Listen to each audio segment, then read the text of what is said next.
Hello everyone, this is Prayana, Subba, Assistant Professor in the Department of History, Salesian College, Sonada, tuning into Radio Salesian Lecture Series. This is the 5th lecture for the second semester Core Course 3. Topic is Urban Growth in the Deccan, India. In the last lecture, that is the lecture number 4, we have discussed several sites in the western India and the central India today, and also some of the sites of the Deccan India. Today we will continue with the Deccan India. We have 1, 2 and 3 more sites to be discussed, and what were the excavation findings in this area suggesting the growth of city life in those places. So the next important site in the Deccan India was Adam. It is located in the Nagpur district of Maharashtra, excavated by Nath in the year 1999. It shows the material culture of the Deccan people.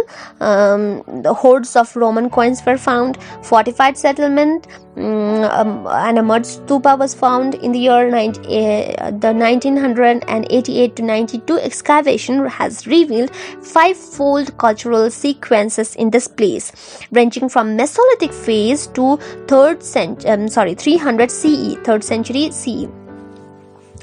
Large antiquities of early century CE were also found. Around 6,000 Satavahana coins were found, out of which 86 were lead portrait coins. Coin molds suggest that minting towns were also there. Seals and ceilings inscribed the names, titles, and offices of the individuals were also found. One seal was bearing the name of Asaka Janapada. One interesting discovery was the hoard of over 70 ceilings with designs.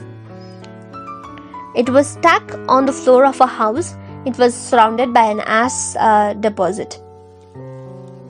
They were fired, but then they were never used. These kind of discoveries were found in Adam.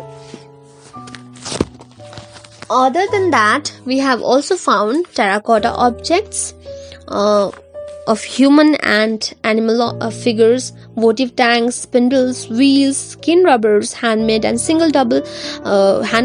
single or double molds. Bone objects like points, engravers, dies, carved combs were also there. Ivory objects like pendants with incised designs were found.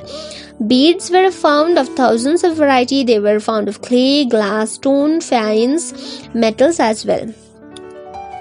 Stone like carnelian, agate, chert, quartz, jasper, chalcedony, and ameths were also used for making the beads.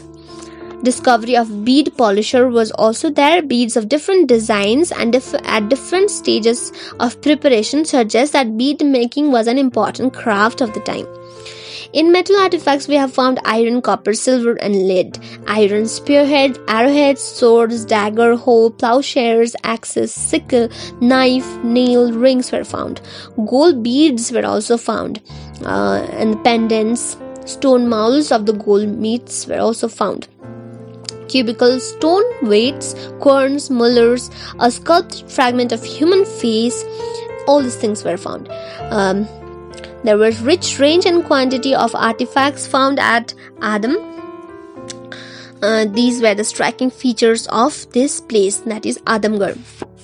Another important site in the Deccan India was Nagarjuna Conda, which was situated in the Guntur district of Andhra Pradesh. It lies along the eastern edge of the Deccan Plateau. In the Krishna Valley, it was surrounded by offshoots of Nallamalai Hills.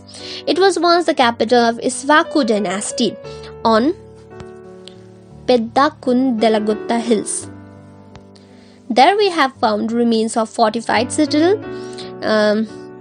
Near its eastern gateway, there were barracks, stables, and a stone cistern. Close to its western gateway, we have found some ritualistic structures, 4-tired stepped tanks connected with drain passages.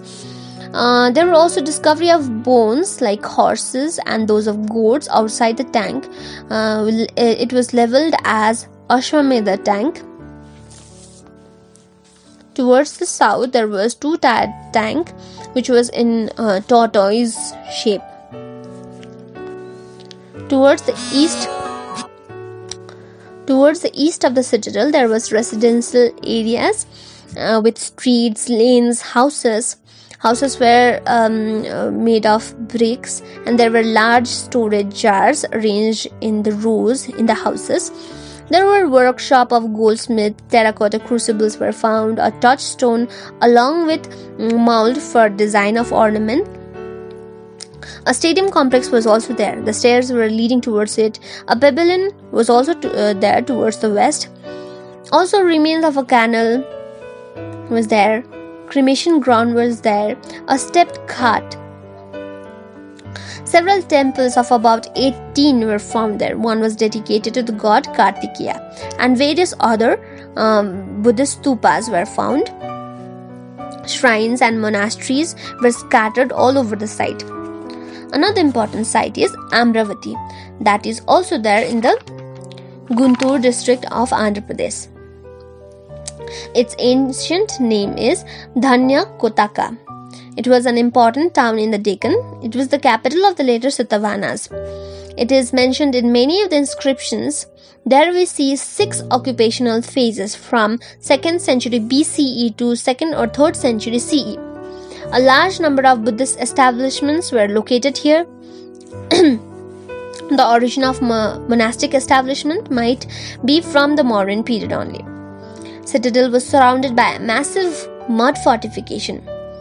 We have found soak pits, drains in this place. Navigational channels were there. Other artifacts like a goldsmith's mount, glass bangles, earrings of great variety, probably they were imported, and related wares, the specialization of Eastern India, were also found, and many of the terracotta objects were also found from this area. So this happens to be the last site of our discussion here. So we have completed the discussion of the towns and cities of the Northern India, Western India, Central India, and the Deccan India. Northern India was divided into 3 parts, that is Northwest, Upper Ganga and the Lower Ganga, then Western India, then Central India, then we discussed the Deccan India. So when we discussed all the sites, we have seen that these excavations and discoveries have shown that the different phases of occupation are there, but we are basically concentrated only on those phases which belong to the period of our study, that was from 300 BCE to 300 CE. And we were relating to the urban growth, that is the growth of towns and cities, and we have seen the basic feature in all these towns and cities was the increasing use of burnt bricks. Structures were found there, and the increasing evidences of growing trade networks were there, and we have seen many other craft works, coinages of different dynasties belonging to different dynasties were also found. Basically, these sites were lying along the bank of rivers, because rivers were navigated and were used for the cultural and agricultural activities. That finally led towards the development of cities, because there was production, and that production was in surplus, and that surplus or the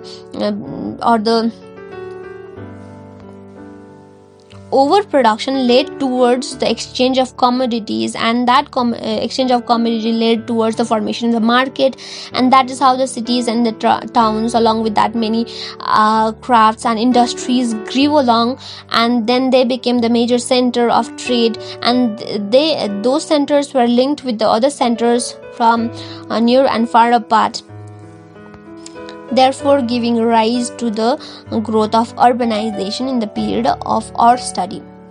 So that is it. In the next lecture we will discuss about the trade and craft of these places, and also the trading networks of these places. Thank you so much.